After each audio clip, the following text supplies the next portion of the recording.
Perfecto. Bueno, como vieron, bueno, el problema que capaz tenemos nosotros es que pasan muchos días de una clase a la otra, así que voy a hacer un pequeño repaso de lo que vimos la clase pasada. Acuérdense que estábamos en la clase de garantías constitucionales. Acuérdense también que la garantía es un concepto que no es idéntico al concepto de derecho, sino que es un complemento de los derechos. Es algo que es un reflejo de los derechos constitucionales, y por garantía se entiende aquellos procedimientos, remedios constitucionales que establece la Constitución para los supuestos en donde los derechos constitucionales son lesionados o amenazados, y para que exista un procedimiento rápido y sencillo para restaurar el derecho constitucional lesionado. Es decir, a través de una garantía, cualquier ciudadano, cualquier persona se puede presentar en tribunales, en el Poder Judicial, para exigir y requerir que su derecho constitucional lesionado de manera ilegítima e inconstitucional sea restaurado de un modo inmediato. ¿Sí? Ese es el concepto genérico de garantía como proceso constitucional.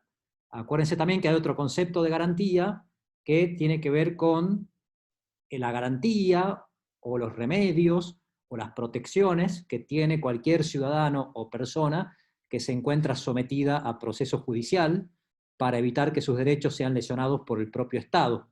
Por ejemplo, los que surgen del artículo 18 de la Constitución Nacional y que son las reglas del debido proceso. Por ejemplo, a que nadie puede ser condenado sin una ley previa, la garantía del juez natural, la de non bis in idem, la de presunción de inocencia, etcétera, etcétera. ¿Sí? Esa fue más o menos la base de la primera parte de la clase de ayer, y después nos adentramos a ver un poco qué era el amparo.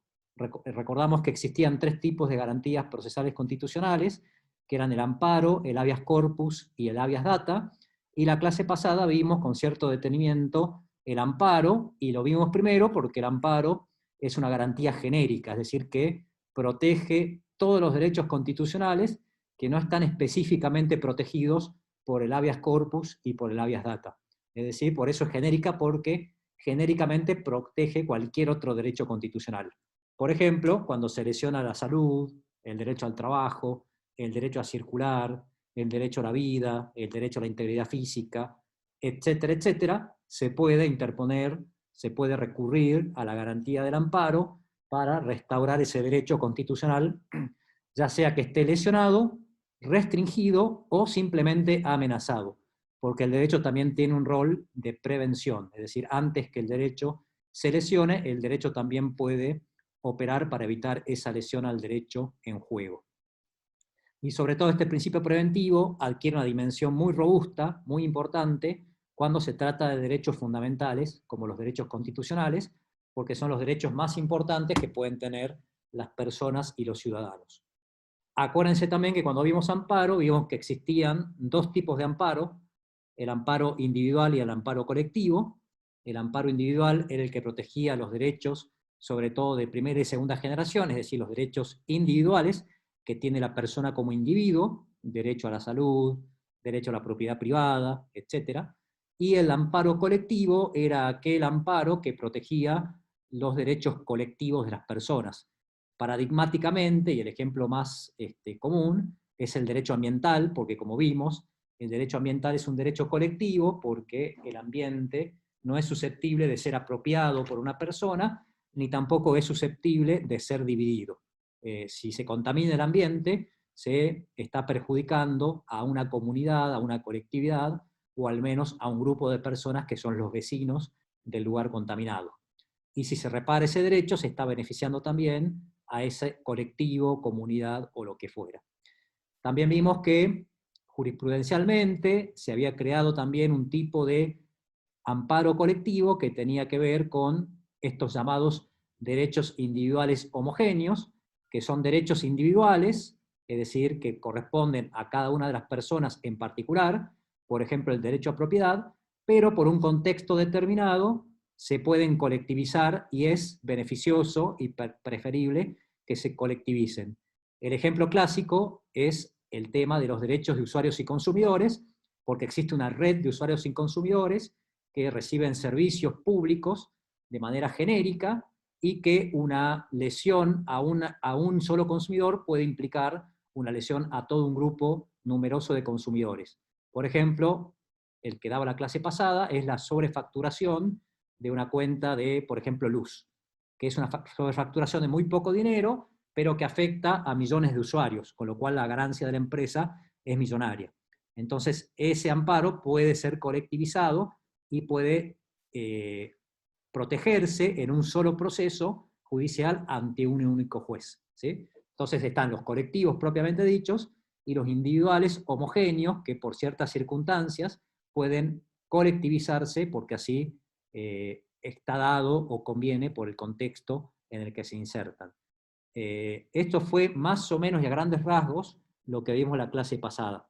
Vimos también una cosa importante, que el amparo procede no solamente contra actos del Estado, que lesionan los derechos de las personas, sino también contra actos de otros particulares que lesionan nuestros derechos. Y habíamos visto que en la jurisprudencia argentina, este amparo contra actos de individuales o particulares había nacido en un célebre fallo, que es el caso Cot, Samuel Cot, se lo anoto acá, ya se lo anoté la clase pasada, pero por las dudas, Cot de 1957, en donde la Corte hizo una muy interesante elaboración teórica y señaló que en el origen del constitucionalismo, el único sujeto que podía lesionar los derechos de las personas, acuérdense que es un derecho liberal, el derecho constitucional, era el Estado, que era el único poder enfrentado al ciudadano que quería ser libre y ejercer sus derechos. Pero con la evolución de la sociedad, se generaron grandes corporaciones, grupos económicos, grupos de presión, grupos mediáticos, que también pueden lesionar de manera profunda los derechos de los individuos, y por eso, frente a estos grupos, a estos particulares, también debe proceder amparo, porque también son particulares que pueden lesionar de una manera muy lesiva los derechos de las personas, ¿sí? Estos dos modelos, el amparo contra particulares y el amparo contra actos del Estado, fueron receptados en nuestra Constitución en el artículo 43.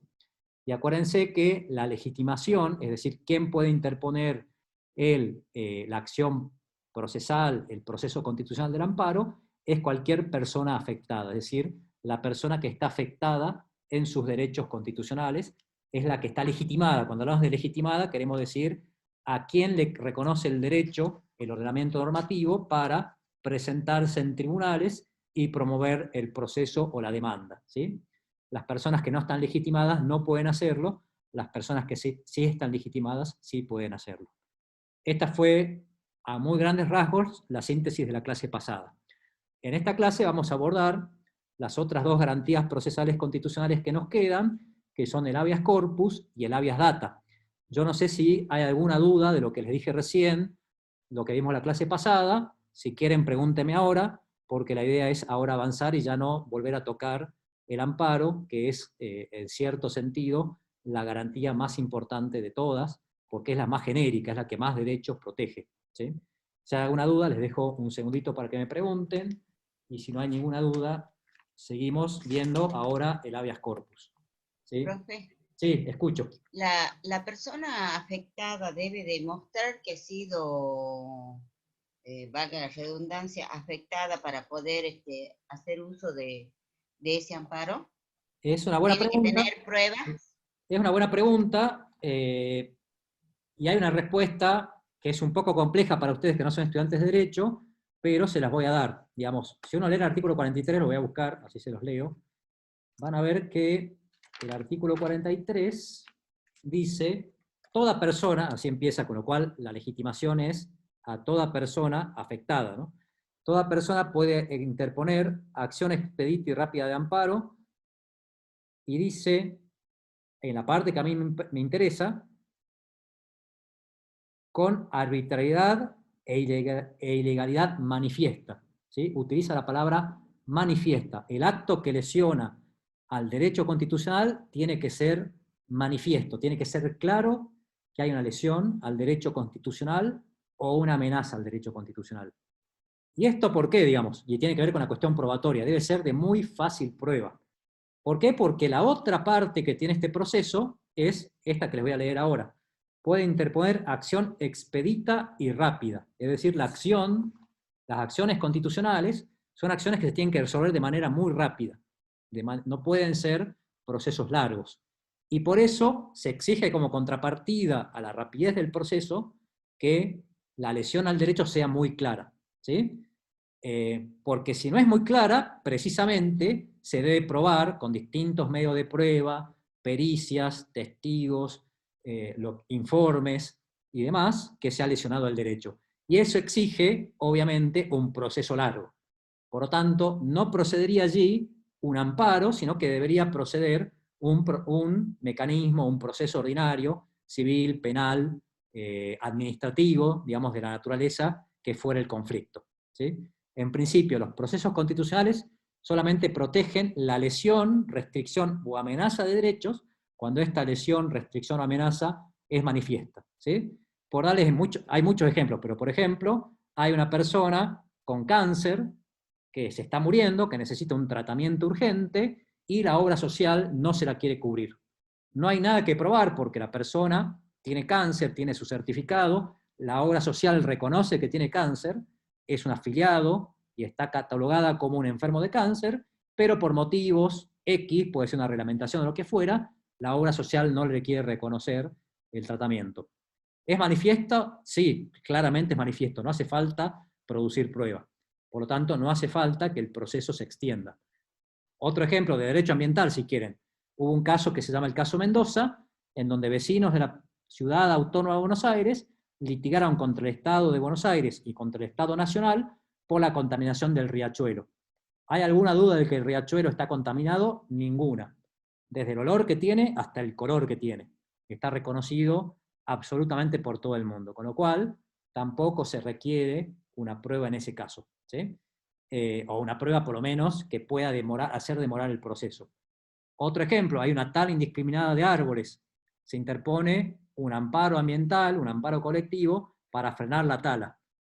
¿Hay riesgo al ambiente? Está clarísimo, digamos, no hay mucho que discutir. Es notorio, como dice, manifiesto, como dice la Constitución, ¿sí? Porque si no, hay que ir por un proceso normal, que son procesos largos, ¿sí? Donde se produce prueba, la contraparte responde, produce también prueba, y ahí está la queja, que tiene toda la ciudadanía y que tiene bastante razón, que los procesos judiciales son extensos. Pero los procesos constitucionales no pueden ser extensos, deben resolverse de una manera muy rápida. Un buen ejemplo fue la cuestión de las clases, las aperturas o el cierre de las escuelas en Buenos Aires, que la Corte Suprema de Justicia de la Nación la resolvió en un par de semanas, ¿sí? Eso es un caso claro de un proceso constitucional y de lo que debe durar como máximo un proceso constitucional. Un amparo que dura más de un mes ya es un amparo distorsionado, ¿sí? No es un amparo, o no es un habeas corpus, o no es un habeas data que está funcionando de manera adecuada. ¿Estamos bien? ¿Se entiende? ¿Estamos claros? Sí, profe. Buenísimo. Gracias. No, de nada, de nada. Si hay otra pregunta, no tengo problema en responderla, pero es importante la pregunta que hizo la compañera María, me parece, ¿no? María Elena, porque tiene que ver con las características que tienen los procesos constitucionales. Tanto el amparo como el habeas corpus, por lo menos esos dos, tienen que ser expeditos y rápidos. Se tienen que resolver de una manera lo más rápido posible, y expedito quiere decir sin obstáculos. Es decir, no se puede plantear obstáculos procesales. Cuando uno está en un litigio común, se presentan excepciones, se presentan un montón de recursos para, bueno, no necesariamente, pero que demoran inevitablemente el proceso. En los amparos, en los habeas corpus, no se deben admitir incidentes dentro del proceso, porque esto demoraría la resolución.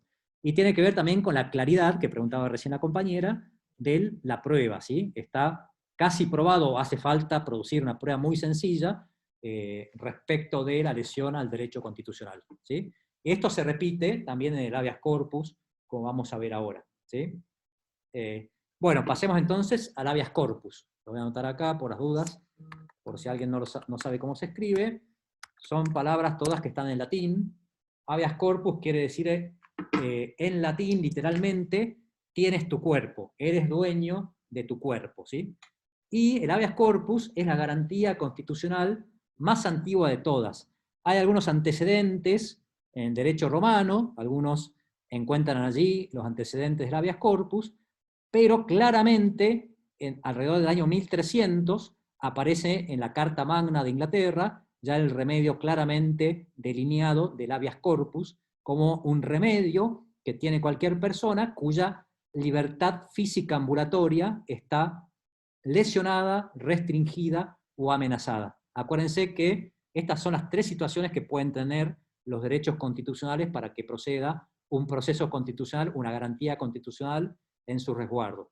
Que estén lesionados, es decir, directamente que se haya lesionado el derecho, por ejemplo, se ha privado a la persona de su libertad, se la ha restringido al derecho, por ejemplo, no se la ha privado de su libertad, pero sí se la ha restringido, no se la deja circular por determinados lugares, por ejemplo, o ha amenazado, todavía no se ha restringido ni lesionado el derecho, pero es inminente, hay una amenaza cierta y grave de que ese derecho se va a restringir. Por ejemplo, se me ocurre ahora, una persona que está amenazada de ser secuestrada o encarcelada de manera ilícita, ¿sí? Ahí podría Profe, interponer.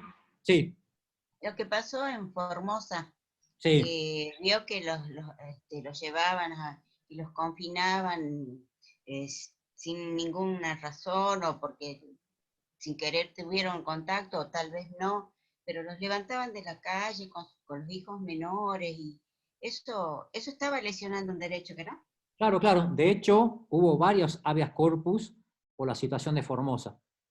Porque ahí, de vuelta, ¿qué estaba lesionado allí? Bueno, la libertad física ambulatoria, es decir, la libertad de circular y desplazarse. Y cuando esa es la libertad que está, cuando ese es el derecho, perdón, que está restringido, lesionado o amenazado, como en el caso de Formosa, el remedio que procede no es el amparo, sino el habeas corpus. Y de hecho, la Corte Suprema de Justicia de la Nación se expidió cautelarmente en un habeas corpus contra Formosa y ordenó al gobierno de Formosa que deje ingresar a los ciudadanos formoseños que estaban en la frontera, no hay frontera en el límite de Formosa, y a los cuales no se los dejaba ingresar por cuestiones supuestamente sanitarias.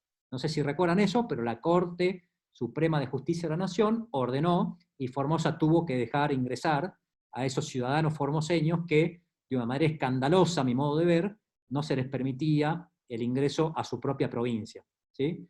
También hubo habeas corpus que resolvió un juez federal en Formosa, por lo menos hasta donde yo me acuerdo, que también ordenó, no me acuerdo si era también el ingreso de personas a Formosa o que se las deje pasar la pandemia en sus respectivos domicilios, porque estaban en lugares que había dispuesto el gobierno y con condiciones paupérrimas cercanas a un encierro carcelario, ¿sí? Y a veces estaban a 300, 400 metros de su casa, estaban más cercanos que a donde los querían llevar, que no era así. Sí, yo no me acuerdo mucho de las circunstancias particulares, pero sí, en el caso de Formosa es un buen ejemplo de habeas corpus presentados y además que procedían y fueron admitidos por los jueces por restricción de la libertad física ambulatoria. Yo me acuerdo también hubo algún habeas corpus presentado en Salta, por ejemplo, de una chica que llegó desde Córdoba, que era en ese momento una ciudad que estaba en rojo. Salta todavía no estaba en rojo, había muy pocos casos, y había una disposición del COE salteño que establecía que las personas que volvían a Salta tenían que hacer cuarentena en hoteles. Esa chica presentó un habeas corpus. En ese caso, el habeas corpus se rechazó porque los jueces entendieron que la restricción era razonable, teniendo en cuenta que estaba en un hotel, estaba en condiciones dignas, y además que se estaba tratando de evitar un daño general de la población. Es decir, los jueces, obviamente, no es que automáticamente procede un habeas corpus, sino habrá que ver si es razonable la restricción, si es legítima o si es ilegítima y arbitraria. Porque otra cosa importante que se deriva de esta pregunta de María Elena es que el tipo de acto respecto del cual procede el habeas corpus son actos ilegítimos y arbitrarios, no los actos que sean legítimos y razonables, ¿sí? Habría que discutir caso por caso y verificar si la restricción es o no razonable, ¿sí? En este caso, en Salta se entendió que era razonable por la gravedad de Córdoba, por el peligro que generaba a la población dejar circular a una persona libremente por Salta, y porque en el hotel era una semana, creo, lo que tenía que permanecer en el hotel, no eran muchos días, y estaba razonablemente en condiciones dignas, ¿sí? Es decir, hay que valorar caso por caso. Y lo que hay que valorar es si la restricción es ilegítima, ilegal, irrazonable, y se afecta, restringe o limita el derecho, ¿sí? Son los dos extremos que hay que verificar. Porque fíjense que se puede restringir un derecho, pero se lo puede restringir de manera lícita, de manera legítima, ¿sí? Entonces, la restricción del derecho indica que procede del habeas corpus, pero para que se haga lugar, para que se ordene que ese derecho sea restablecido, también debe surgir que el acto que lo restringe es un acto ilegítimo, ¿sí? ¿Se entiende más o menos? ¿Vamos bien? Sí, profe, porque era en beneficio de un bien mayor. Claro, eso fue Proteger a la... ese fue el análisis que hizo. Obviamente hay que ver, porque obviamente el gobierno de Formosa también alega que las restricciones de circulación y de ingreso a la provincia de Formosa son también por un bien mayor, pero por eso hay que analizar. En el caso de Formosa, a mí me parece, y a los jueces también le pareció, que eran medidas totalmente desproporcionadas, arbitrarias y desproporcionadas sobre todo, porque se podía lograr el mismo objetivo de protección de la salubridad con medidas mucho menos restrictivas. ¿Sí? ¿Se entiende? Eso también tiene que analizar el juez, ¿sí? Si hay otros mecanismos menos lesivos del derecho, mediante los cuales se puede obtener un resultado igualmente eficaz, ¿sí? Eso tiene que ver con la razonabilidad, que se estudia mucho en derecho, ¿sí? La razonabilidad de la medida. Bueno, si vamos bien, sigo avanzando. El habeas corpus, entonces, yo les decía, es la garantía más antigua de todas. En nuestro país se reguló por primera vez en el año 1984 mediante una ley que se la voy a escribir acá, que aún está vigente, que es la ley 23.098 de 1984. Y luego se incorporó en 1994 en el artículo 43 de la Constitución Nacional, es decir, lo que regía por ley empezó a regir por disposición constitucional. Se constitucionalizó el remedio del habeas corpus en la Constitución Nacional, y yo se los voy a leer acá, en el último párrafo del artículo 43, dice: cuando el derecho lesionado, restringido, alterado o amenazado fuera la libertad física, o en el caso de agravamiento ilegítimo en las formas o condiciones de detención o en la desaparición forzada de personas, la acción de habeas corpus podrá ser interpuesta por el afectado o por cualquiera en su favor, y el juez resolverá de inmediato, aún durante la vigencia del estado de sitio, ¿sí? Es decir, acá está diciendo que cuando el derecho restringido, amenazado o lesionado fuera la libertad física, es decir, la libertad de desplazarse de un lugar a otro, procede el habeas corpus, ¿sí? Eso es, en principio, lo que dice el artículo 43. Y después, Profe, sí, ¿eso se incorporó con la reforma del 94 sí, o no? en 1994 se constitucionalizó. Como yo Ah, decía bien. recién, en 1984, es decir, 10 años antes, se dictó la ley 23.098 que reguló el habeas corpus por ley. De todas maneras, la jurisprudencia ya admitía el habeas corpus porque proviene de una tradición histórica, como yo decía recién, muy antigua. El habeas corpus era un remedio, fue un remedio que data, algunos entienden, desde la época del derecho romano, es decir, desde siglos antes de Cristo. Otros lo encuentran en el medioevo. Lo que estamos seguros es que, por lo menos, en el medioevo, en 1300, cuando se dictó la Carta Magna inglesa, ya estaba el habeas corpus regulado, ¿sí? Entonces es un remedio constitucional muy antiguo que protege esta libertad física. ¿Y por qué es así? Bueno, porque se consideraba que sin la libertad física ambulatoria no se podía ejercer los demás derechos, con lo cual era una garantía fundamental y esencial. Así era considerada y así fue considerado siempre el habeas corpus. Y por eso existe como un remedio particular que protege un determinado derecho, y no como el amparo, ¿sí? que es una garantía genérica. Ahora bien, aparecen, se los voy a anotar acá, también 4 tipos de habeas corpus de acuerdo al tipo de lesión de la libertad física ambulatoria. Ahora ya van a entender cuando vayamos viendo uno por uno. El primero y más común es el llamado habeas corpus. Me olvido siempre de pedir el pizarrón, ya voy a pedir para la próxima clase, el habeas corpus llamado reparador, ¿sí? Este habeas corpus reparador procede cuando se lesiona completamente la libertad física de una persona. Por ejemplo, cuando se la detiene de manera ilegal, ¿sí? O se la secuestra a la persona, es decir, se la priva absolutamente del derecho a la libertad. Y por eso se llama reparador, porque intenta reparar ese derecho completamente lesionado, ¿sí? Reparador procede ante una lesión absoluta del derecho de la libertad física ambulatoria. En contraposición, aparece el segundo tipo de habeas corpus, que es el llamado habeas corpus restringido, ¿sí? ¿Por qué restringido? Porque, bueno, porque protege este habeas corpus no una lesión total del derecho a la libertad física ambulatoria, sino una restricción, es decir, un impedimento a desplazarse en cierto modo, pero no completamente. Por ejemplo, una persona que se le prohíbe ingresar a determinados lugares, obviamente de manera arbitraria y de manera ilegal, una persona que no se la deja permanecer en un determinado lugar, una persona que se la deja, por ejemplo, un ejemplo de un habeas corpus restringido, que se ha planteado alguna vez en la jurisprudencia, es la persona que es atosigada, por ejemplo, un famoso que es perseguido constantemente por paparazzis y por ende no puede desplazarse libremente, ¿sí? Habría que ver caso por caso, pero ese podría ser un ejemplo tanto forzado, pero un ejemplo de un habeas corpus restringido. Después aparece el habeas corpus correctivo, que está claramente determinado en la Constitución. Le voy a leer en dónde. Habeas corpus correctivo. Que este se llama así porque pretende corregir un agravamiento en las condiciones de detención de una persona.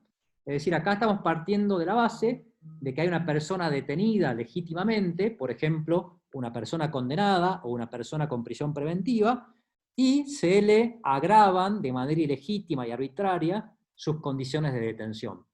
La Constitución dice específicamente, en este párrafo que yo les leí recién, empieza con el derecho lesionado, restringido, etcétera, sea la libertad física ambulatoria, o en caso de agravamiento ilegítimo en la forma o condiciones de detención, es decir, lo recepta específicamente como un tipo de habeas corpus, al habeas corpus correctivo, perdón.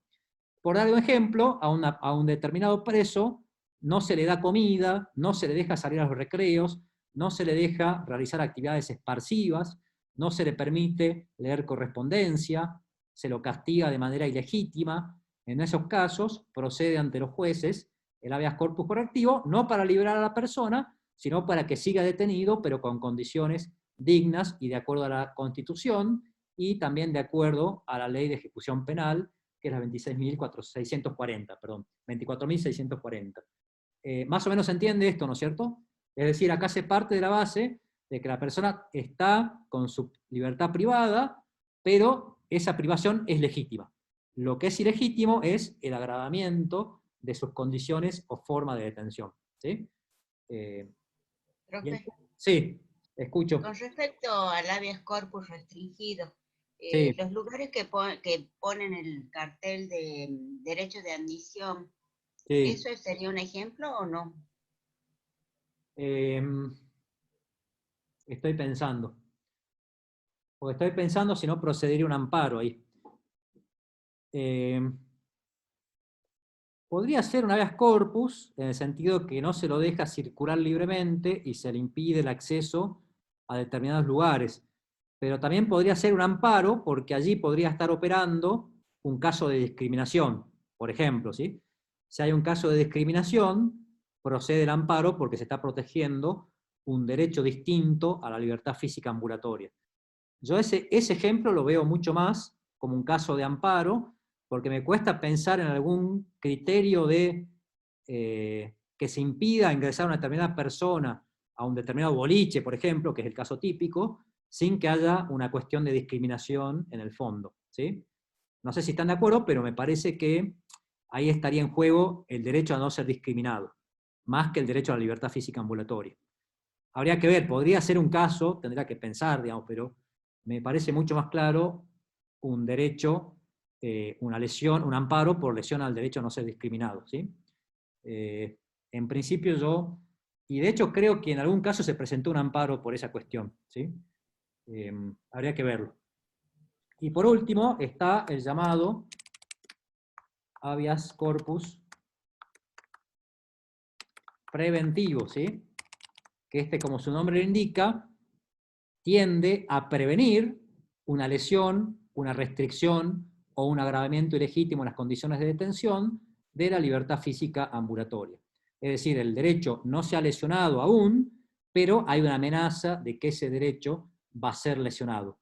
Por ejemplo, yo tuve hace poco un habeas corpus preventivo de una persona que alegaba que la policía lo estaba persiguiendo y le habían dicho que lo iban a detener. Y no existía ninguna orden ni ningún motivo para detener a esa persona, ¿sí? Y esto me lleva al otro tema.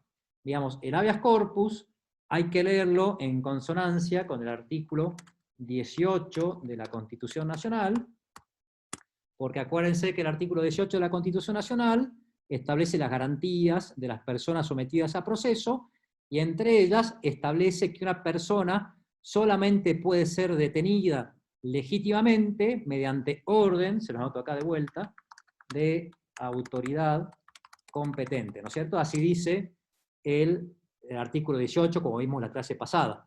¿Esto qué quiere decir? Que para poder detener a una persona, tiene que haber en principio un juez, aunque la Constitución no distingue, los únicos en principio, vamos a ver que hay alguna pequeña excepción, que puede ordenar la detención de una persona, es un juez mediante una orden que tiene que ser escrita, ¿sí?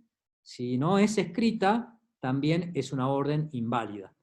¿Y por qué debe ser escrita? Bueno, debe ser escrita porque la orden debe estar fundamentada y la orden debe permitir identificar quién la ha dictado para, en todo caso, deslindar responsabilidades y, en todo caso, también poder discutirla.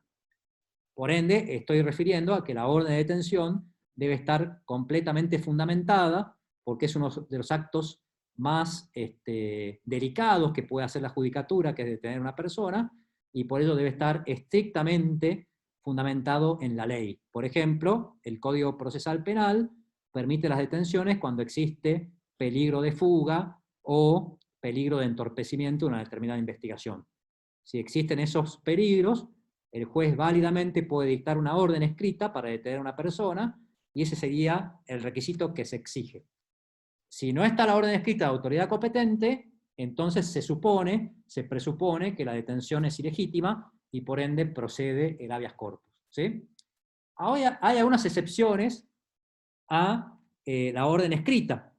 ¿Esto cuándo se produce? Bueno, cuando hay delito en flagrancia. ¿Saben ustedes lo que es un delito en flagrancia? Les pregunto. A ver si me contesta alguien. No, dice Antonella. ¿Alguien No, sabe? Sí. no.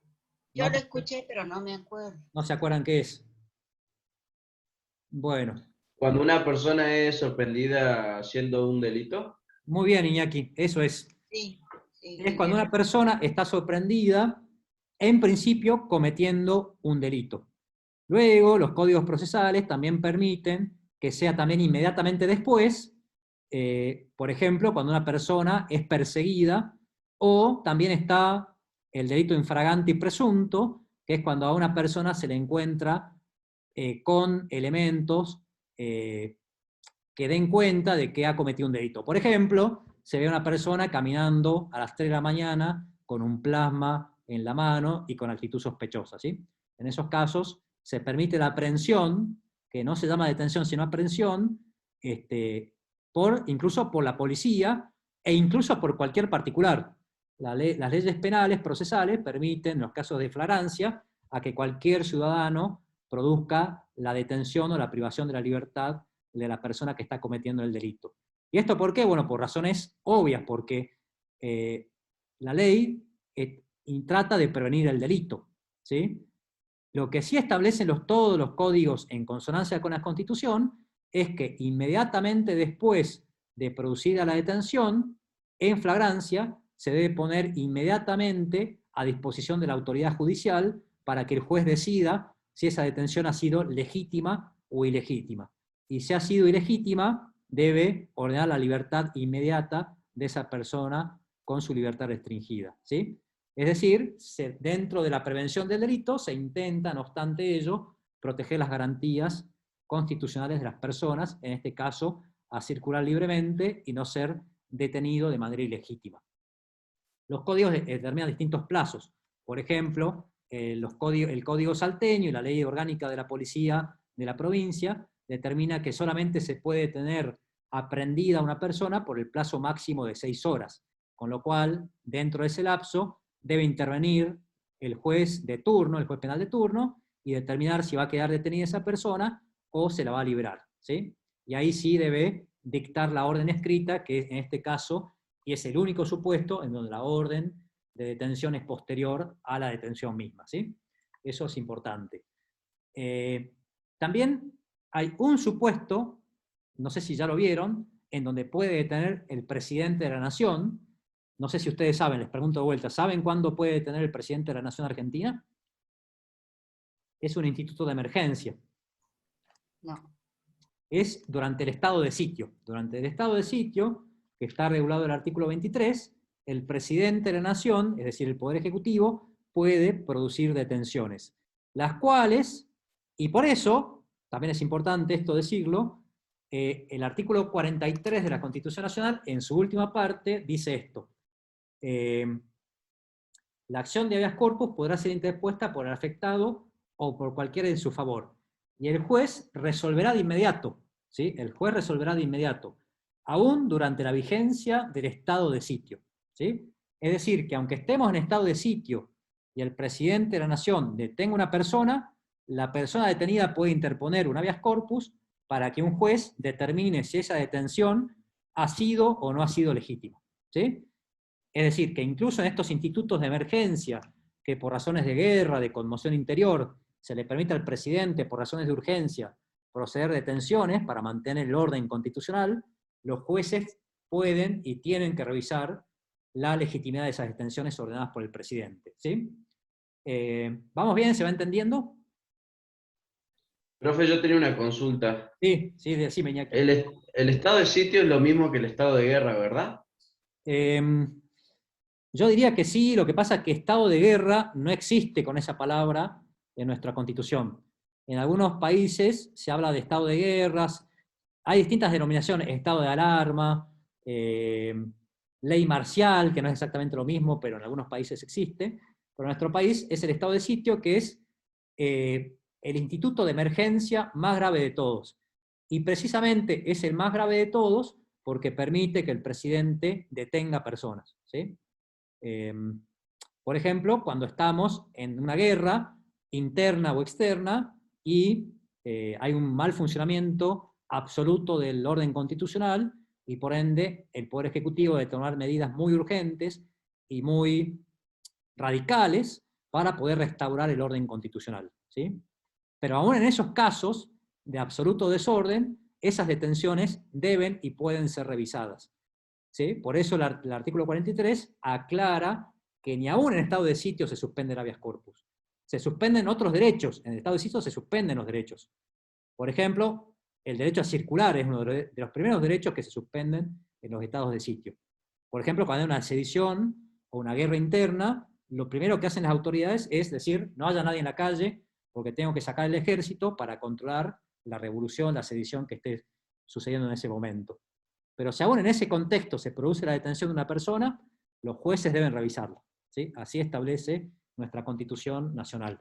Porque además, en esos momentos es donde los derechos, hay más peligro de que se vulneren de una manera muy grave los derechos y libertades de las personas, cosa que ya nos pasó durante la dictadura militar, ¿sí? Y por eso también la Constitución agregó, que es simbólico, este otro parrafito que dice que también procede en el caso de desaparición forzada de personas, ¿sí? ¿Que eso por qué lo pusieron? Bueno, justamente porque en la dictadura militar argentina, acuérdense que el general Videla decía, las personas no están, no me acuerdo exactamente cómo era la frase, pero decía, no están ni presentes ni ausentes, están desaparecidas, como si fuera un estado ya natural, irrevocable de las personas. Acá la Constitución aclara nuevamente, si hay una desaparición de una persona, el habeas corpus procede. No están ni vivas ni muertas. Sí, peor, era mucho peor la frase. Gracias, Pablo, por hacérmelo recordar. Pero bueno, justamente se ve que lo bloqueé porque es una frase espantosa, justamente para evitar esas cosas, aunque es simbólico, porque como todos sabemos, el derecho trata de regular la realidad, pero ante un golpe de Estado, que es una cosa fáctica, poco pueden hacer las normas, ¿sí? Eso es una cuestión de fuerza. Pero no está nunca de más que tengamos esta cultura, porque también los golpes de Estado suceden cuando la gente no tiene cultura. Que la gente sepa la importancia del habeas corpus y que no se debe suspender y que debe también, ni siquiera en estado de sitio, y que debe proceder incluso cuando hay desapariciones de personas, ¿sí?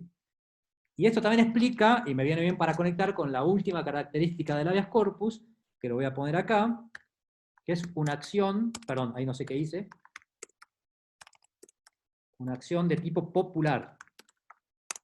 Eso tiene que ver con la legitimación activa, que es un concepto procesal, ¿sí? Legitimación.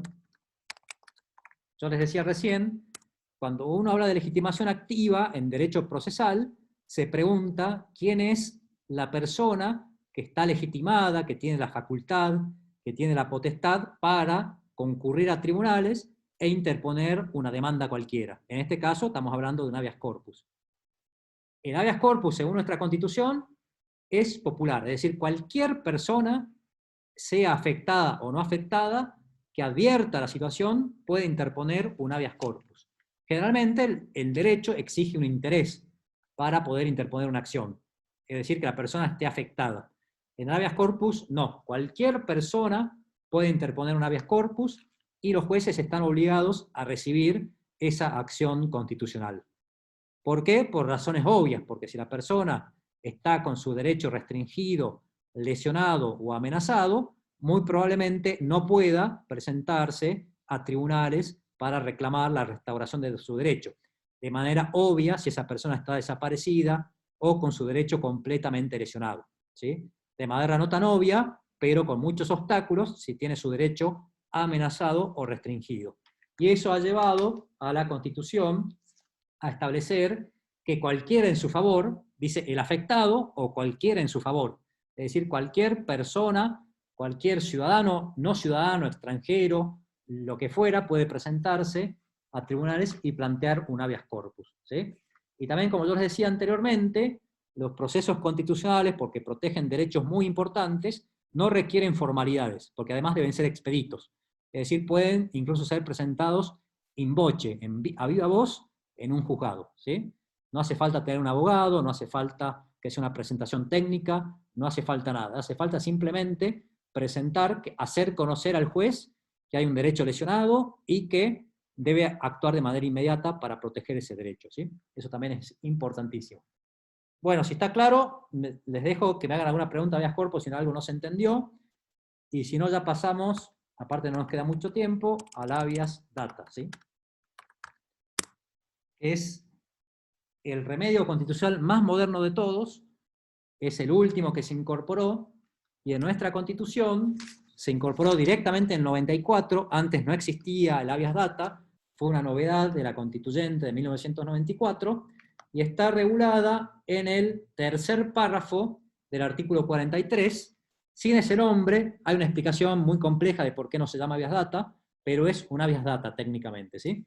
Dice: toda persona podrá interponer esta acción, parece estar hablando del amparo, pero en realidad la doctrina aclara que está hablando del habeas data, para tomar conocimiento de los datos a ella referidos, de su finalidad, que conten en registros o bancos de datos públicos o privados, destinados a proveer informes, y en caso de falsedad o discriminación, para exigir la supresión, rectificación, confidencialidad o actualización de aquellos. No podrá afectarse el secreto de las fuentes de información periodística, ¿sí? Habeas data. Entonces, ¿qué quiere decir habeas data en primer lugar? De vuelta, igual que habeas corpus, que quiere decir tienes tu cuerpo, o mejor, eres dueño de tu cuerpo, el habeas data quiere decir eres dueño de tus datos, de tu información. Y es una garantía muy moderna porque ha dicho la doctrina que ha estudiado este tema, que a la par de la personalidad física que uno va formando en sus relaciones sociales, con sus amigos, con su núcleo laboral, en su sociedad, con sus vecinos, etc., uno en el mundo contemporáneo también va formando una personalidad informativa, informática, digital, ¿sí? De hecho, cada vez que hacemos una transacción, aparecen aparecen bases de datos que empiezan a tener innumerable información de nuestras personas, ¿sí? Por ejemplo, patrimonio, por ejemplo, deudas, por ejemplo, créditos, por ejemplo, cantidad de hijos, nombre de los cónyuges, nombre de los padres, lugar donde vivimos, lugares donde vacacionamos, si tenemos o no tarjeta de crédito, si tenemos o no cuentas bancarias, si tenemos hijos con problemas, si no tenemos hijos con problemas, sexo de los hijos, sexo de las personas, orientaciones políticas, orientación ideológica, etcétera, etcétera, etcétera. Es decir, en el mundo contemporáneo, informatizado y con numerosos bancos de datos, cada vez que hacemos un acto, se sustrae, en cierto sentido, información que hace a nuestra personalidad y a nuestra persona informática, ¿sí? Hay muchísimos ejemplos, pero, por ejemplo, el ANSES tiene toda la información de todas las personas que estamos trabajando, que estamos haciendo aportes, de qué empleados tenemos, del nombre de nuestros padres, etcétera, etcétera. Los bancos también, incluso hasta los supermercados, porque en los supermercados nos afiliamos para tener las tarjetas de descuento, y con ello damos un montón de información que los bancos, que los supermercados, por ejemplo, van almacenando. Ni hablar del gobierno, ¿sí? Registro civil, los distintos registros del gobierno, los servicios de inteligencia, etcétera, ¿sí? Hay muchísima información nuestra, y el fenómeno más moderno en las redes sociales, ¿sí? Están los famosos algoritmos de Internet que van recabando información de nuestras preferencias y nos van invadiendo con la información que el algoritmo cree que a nosotros nos interesa.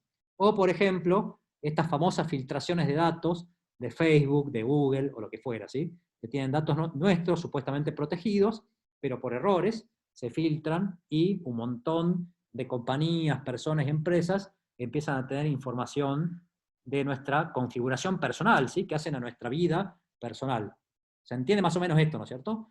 Entonces, se ha discutido, no está muy claro qué protege el habeas data, pero todo el mundo coincide en que hay una protección a la privacidad, hay una protección a la intimidad, y sobre todo a un derecho bastante nuevo que se llama a la autonomía informativa, ¿sí? Que quiere decir básicamente que uno tiene el derecho a manipular autónomamente la información de su propia persona, ¿sí? Sin que sea incontrolable, porque si los bancos de datos que existen numerosísimos hacen lo que quieren con nuestra información, perdemos en cierto sentido el control, la autonomía de nuestra propia personalidad informática o informativa en este caso, ¿sí? Entonces, el habeas data sería una acción constitucional dirigida contra bancos de datos públicos o privados que tienen distintas finalidades, ¿sí? Hay un par de fallos interesantes, que si ustedes quieren después les paso los nombres para que lo busquen, que sistematizan las finalidades que puede tener el habeas data, que de todas maneras están bastante claras en la Constitución. Por ejemplo, la Constitución señala: para tomar conocimiento de los datos a ellos referidos. Es decir, nosotros podemos interponer lo que se llama el habeas data informativo. Queremos saber, por ejemplo, qué información de nuestra persona tiene el ANSES o la policía salteña.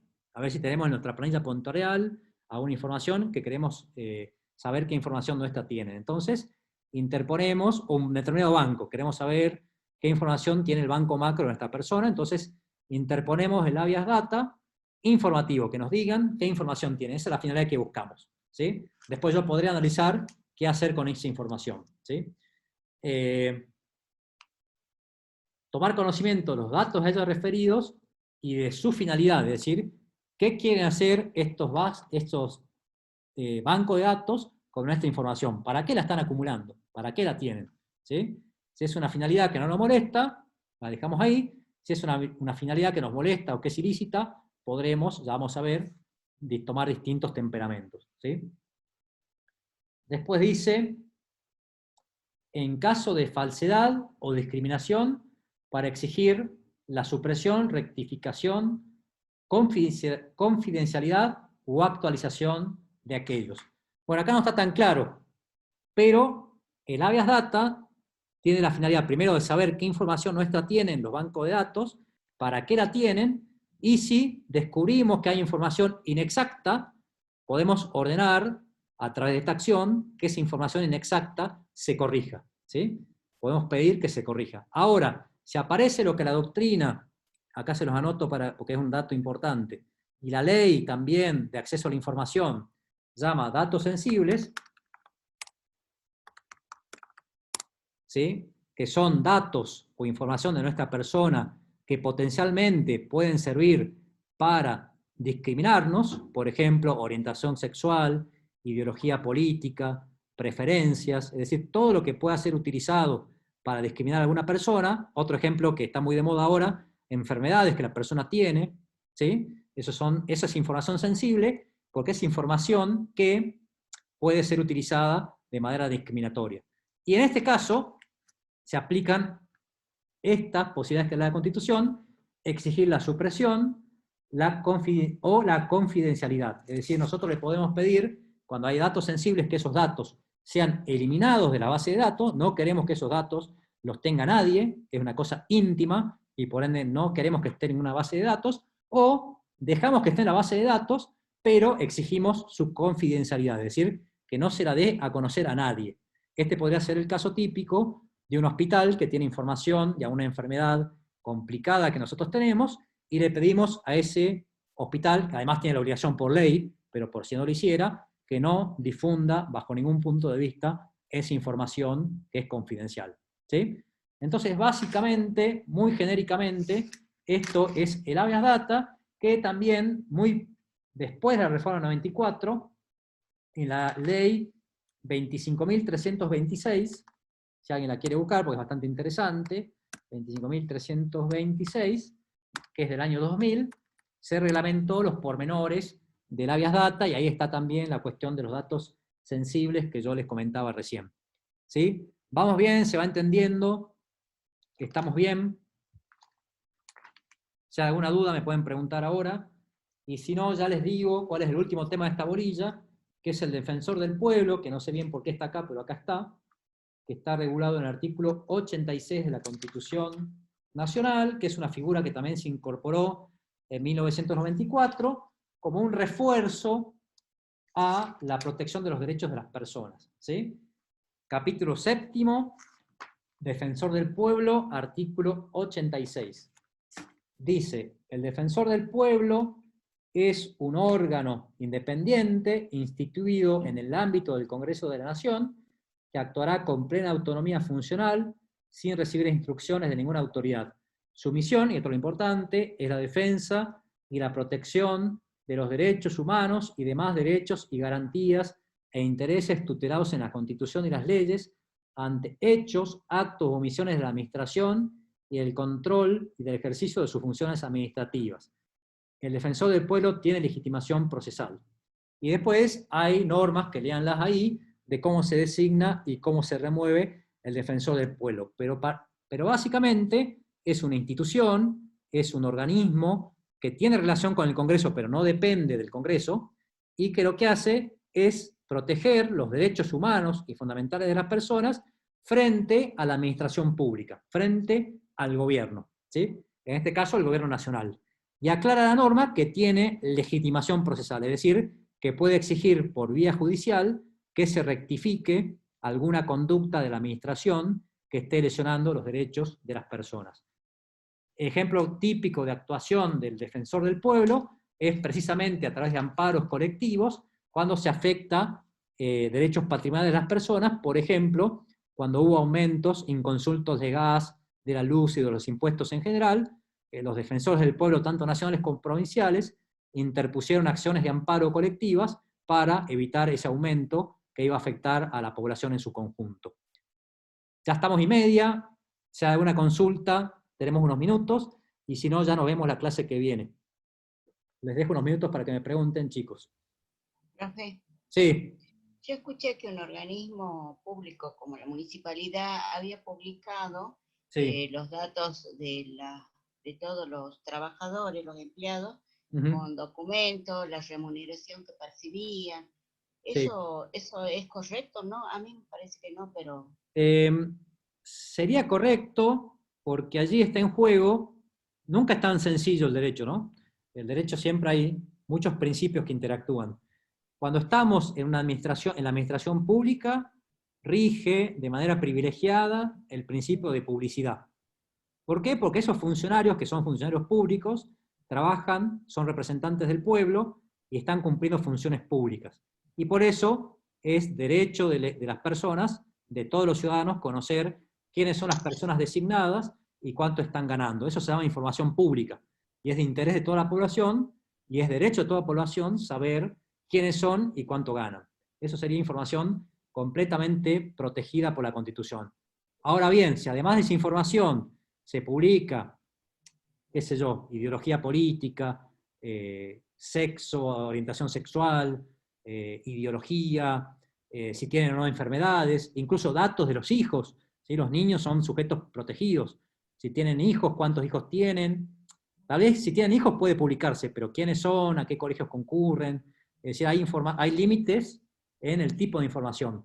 Pero en los datos que tienen que ver con la función pública, hay incluso una obligación de transparencia, porque esa es la única forma que la población puede controlar que se esté desempeñando de manera adecuada la función pública. ¿Sí? No sé si más o menos... Sí. Pero publicaron solo de una parte, ¿no? De todo la plantilla, porque solamente de planta permanente, no así de todos los funcionarios, nada. Bueno, fue muy sectorial. Sí, puede haber sido intencionado, pero es Sí. información que debe estar publicada. Lo que podría hacer cualquier otro ciudadano es pedir que se publique la información de todos, no solamente de estas personas expuestas en cierto sentido, ¿no? Pasa que no tenemos la cultura, pero los funcionarios públicos tienen que dar información pública, tienen que dar información de todo lo que tiene que ver con la función pública.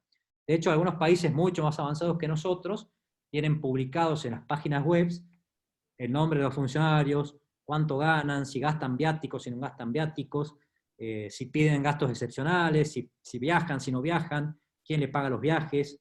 Esa información es completamente pública. ¿Por qué? Porque de esa forma la población en democracia puede controlar, porque la transparencia tiene que ver con el principio republicano y de control de los actos de gobierno. Si es secreto cuánto ganan, quiénes son, si cobran o no viáticos, si cobran fondos reservados o no cobran fondos reservados, bueno, la población no puede controlar si están desempeñando de manera adecuada la función pública y cómo están gastando los dineros que en definitiva son de todos nosotros, ¿sí? Porque son dineros públicos, ¿sí? Esa sería la respuesta. Claro, yo lo que lo vi incorrecto es que no publicaran de todos. Claro, bueno, como le digo, puede ser que sea con una intencionalidad política para escrachar, entre comillas, a alguien, lo cual es moralmente incorrecto, pero jurídicamente es correcto, y lo que sí podría hacerse no es pedir que esa información no se publique porque debe ser publicada, es pedir que se publique la de todos, ¿sí? No solamente la de un sector, ¿sí?